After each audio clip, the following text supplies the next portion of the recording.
రాజు మాత్రం రూపకి ఫోన్ చేస్తూ ఉంటాడు. ఇక మరోవైపు మాత్రం వెంటనే సూర్యప్రతాప్ ఇలా చెప్తూ ఉంటారు. రేపు తేనేటి విందు కార్యక్రమానికి అన్ని ఏర్పాట్లు చేస్తున్నావు కదా? చేస్తున్నాను సార్, మీరు కంగారు పడకండి అనే విధంగా మాధవి అంటూ అక్కడి నుండి వెళ్తూ ఉంటుంది. మరోవైపు అమ్మాయి గారు, ఇక మీరు కంగారు పడకండి, ఎందుకంటే తను మాధవి చాలా పెద్ద దొంగ. రాజు, నీతో ఒక ముఖ్యమైన విషయం చెప్పాలి రాజు. ఏమైంది అమ్మాయి గారు? ఏం లేదు రాజు, ఆ మాధవి నాన్నతో సంతకాలు చేయించుకుంది అనే విధంగా చెప్పగానే ఒక్కసారిగా రాజు షాక్ అయిపోతాడు. ఏంటమ్మాయి గారు, ఏమంటున్నారు?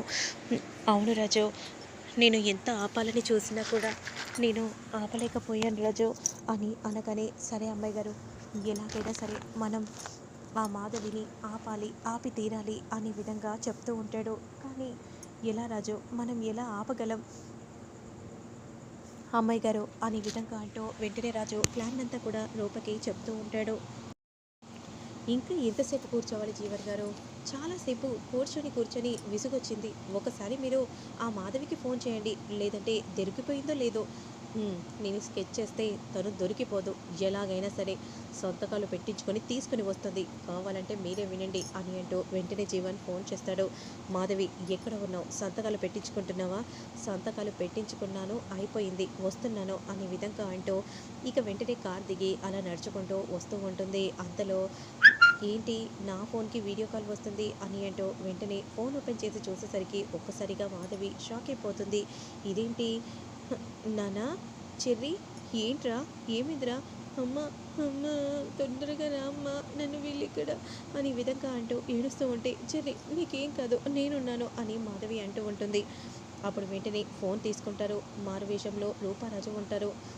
నువ్వు త్వరగా వచ్చేసి, ఏం కావాలి, నీకెంత డబ్బు కావాలన్నా నేను ఇస్తాను, డబ్బు కోసమే కదా నా పిల్లాడిని కిడ్నాప్ చేయాలని చూస్తున్నారు, మీకు ఇస్తాను, డబ్బు కాదు, ముందు నువ్వు ఆ ఫైల్ తీసుకొని నేరుగా వచ్చేసాయి. ఫైలా? అమ్మో, నేను ఇవ్వలేను. అయితే నీ కొడుకును చంపేస్తాము. నీ కొడుకు ముఖ్యమా, నీకు ఆ ఫైల్ ముఖ్యమో తేల్చుకో. వద్దొద్దు, నాకు నా కొడుకే ముఖ్యం, అమ్మ త్వరగా నన్ను కాపాడు అని అంటూ ఉంటే, నేను ఇప్పుడే వస్తున్నాను, ఎవరికి కూడా ఫోన్ చేయొద్దు, ఫోన్ చేస్తే ఇక నీ కొడుకు ఉండడు, సరే ఇప్పుడే నేను బయలుదేరుతున్నాను అని అంటూ వెంటనే ఇక అక్కడి నుండి మాధవి పరిగెత్తుకుంటూ వెళ్తూ ఉంటుంది.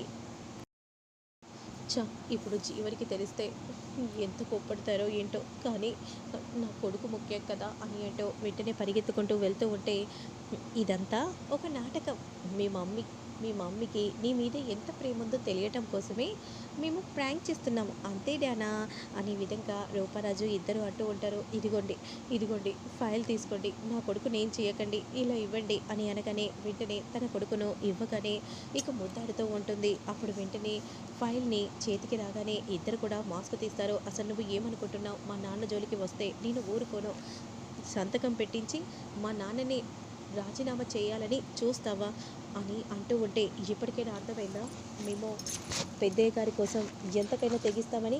ఇక మరోవైపు ఏంటి తను ఇంకా రావట్లేదు అని జీవన్ అనుకుంటూ ఉంటే, ఫోన్ చేస్తే కూడా ఫోన్ తీయట్లేదు అని అనుకుంటూ ఉంటారు. ఇంటి మీదే సంతకాలు పెడతావా, నీకెంత ధైర్యం అని అంటూ చెంప పగల కొడుతుంది. మా నాన్న ఎంతో కష్టపడి ఆ స్థానంలో ఉంటే ఆ స్థాయిని దిగజార్చాలని చూస్తావా అని అంటూ చెంప చెడలుమని రూప పీకుతుంది. ఇక మరోవైపు జీవన్ ఫోన్ చేస్తాడు. అంతలో రాజు తీసుకొని ఫోన్ మాట్లాడగానే, రేయ్ నీ దగ్గర ఫోన్ ఎక్కడిదిరా, నా దగ్గర ఉంటుంది అనే విధంగా అనగానే జీవన్ ఒక్కసారిగా షాక్ అయిపోతాడు. ఇక వెంటనే, చెర్రీ ఆడుకో, ఇంటికి వెళ్ళాక నీ కొడుకు జాగ్రత్త, తీసుకెళ్ళు అని అనగానే వెంటనే ఇంటికి వెళ్ళగానే ఇక జీవన్ చెంపచెడలమని కొడుతూ ఉంటాడు. నేను ప్రయత్నం చేశాను, నా కొడుకు కోసమే ఆ ఫైల్ ఇవ్వాల్సి వచ్చింది, ఆ కొడుకు కాకపోతే ఇంకో కొడుకును కంటవు కదా, ఎందుకు ఆ ఫైల్ ఇచ్చావు, ఆ ఫైల్ ఎంత ముఖ్యమో తెలుసు కూడా అలా ఎలా ఇచ్చావు అని జీవన్ కోపంగా అంటూ ఉంటాడు. మరోవైపు మాత్రం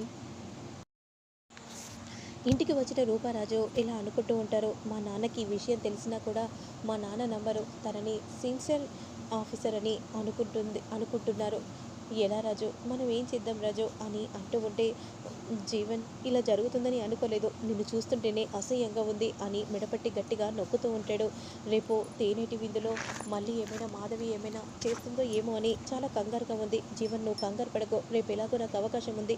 తేనేటి విందుకి ఎమ్మెల్యేలు, ఎంపీలు అందరూ వస్తున్నారు, విందుకు వస్తున్నారు. ప్రజల సంక్షేమం కోసం మాట్లాడడానికి మీడియా కూడా అందరూ వస్తున్నారు.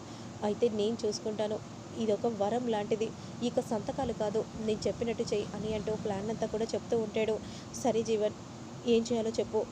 నువ్వు నీ మీద అత్యాచారం చేసినట్టుగా అందరి ముందు రెడ్ హ్యాండెడ్గా సూర్యప్రతాప్ని పట్టించాలి. అమ్మో, నా వల్ల కాదు, వీలైతే నన్ను చంపినా చంపిస్తారు. ఏంటి, ఎందుకు చంపిస్తారు? లేదంటే నీ కొడుకుని నేను చంపుతాను.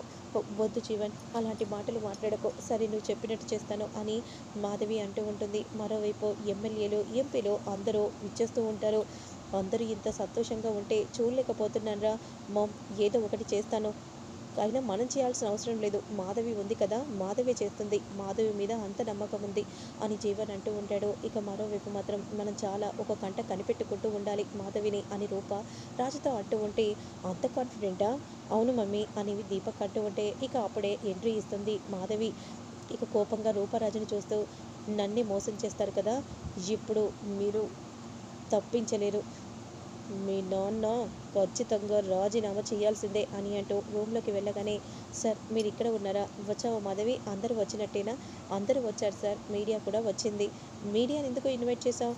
ఎందుకంటే దీనిటి విందులో ఎమ్మెల్యేలు, ఎంపీలు ప్రజాస్వామ్యం కోసం మాట్లాడుకుంటున్నారు, ప్రజల రక్షణ గురించి మీరు ఏం మాట్లాడుకుంటున్నారో ప్రజలకు కూడా తెలియాలి కదా సార్, అందుకే పిలిపించాను. గుడ్ మాధవి అని అంటూ ఉంటే, మరోవైపు అమ్మ ఏంటి ఇంకా రావట్లేదు రాజు అని అనుకుంటూ ఉండగా అదే సమయానికి విరూపాక్షని చూసి చాలా సంతోషపడిపోతూ ఉంటుంది. ఏంటి, నువ్వొచ్చావా అని సూర్యప్రతాప్ క్రిందికి దిగుతూ విరూపాక్షని చూసి అనగానే, ఏ, నేను కూడా ఎమ్మెల్యేనే కదా, నేను రాకూడదా ఏంటి? అందరినీ నువ్వు ఇన్వైట్ చేసినప్పుడు నేను కూడా వస్తాను కదా, ఎందుకంటే నేను ఎమ్మెల్యేనే కదా. నువ్వు ఎమ్మెల్యేగానే మాత్రమే నువ్వు ఇంట్లో అడుగు పెట్టాలి, అదే గుర్తు పెట్టుకో అని అనగానే ఇక నవ్వుతో విరూపాక్షి ఇంట్లో అడుగు పెడుతూ ఉంటుంది.